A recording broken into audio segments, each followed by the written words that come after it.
আপনাকে কখনো তার নিজের দুঃখ বোঝায়, একটু শ্রদ্ধার সাথে মনোযোগ দিয়ে তার দুঃখের কথাগুলো শোনার চেষ্টা করবেন। তার কারণটা হচ্ছে আপনি যেটা শুনছেন সেটা সে পার হয়ে এসেছে, সে কষ্টের সময়টা।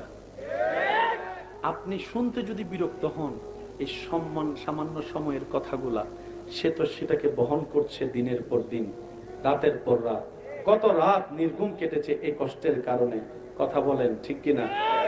কেউ যদি আপনাকে দুঃখে কষ্টের কথা শোনাতে আসে, আপনি বলবেন, ইয়া রব, তোমার দরবারে লক্ষ কোটি শুকরিয়া যে অন্যজনের অন্তর হালকা করার জন্য তুমি আমাকে ব্যবস্থা করে দিয়েছো, আমাকে সুযোগ দান করেছো। সুবহানাল্লাহ।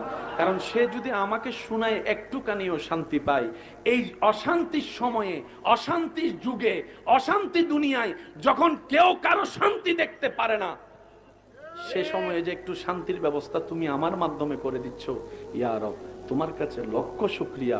তুমি আমাকে তৌফিক দিও তার প্রত্যেকটা শব্দ যেন আমি মরণ পর্যন্ত আমানত হিসেবে রাখতে পারি, আমানত হিসেবে রাখতে পারি, আমানত হিসেবে রাখতে পারি। মনে রাখবেন, যে আপনাকে দুঃখ শোনাবে সাথে সাথে দোয়া করবেন, আল্লাহ তুমি তাকেও মুক্তি দান করো, আমাকেও মুক্তি দান করো, তাকেও ক্ষমা করে দাও, আমাকেও ক্ষমা করে দাও। চিৎকার দিয়ে বলেন আমিন। আমার কথা কি আপনারা কোনো কষ্ট নিচ্ছেন?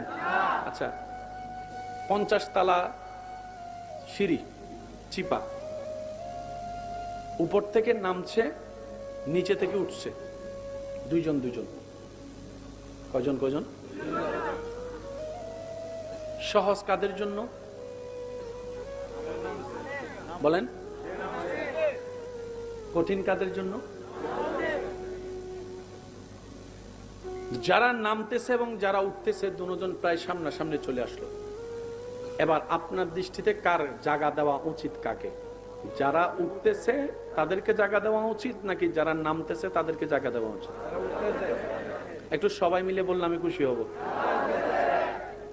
যারা উঠতেছে উপরে তাদেরকে জায়গা দেওয়াটা উচিত, কারণ যারা নামতেছে তাদের তুলনায় উঠতেছে যাদের, তাদের কষ্টটা একটু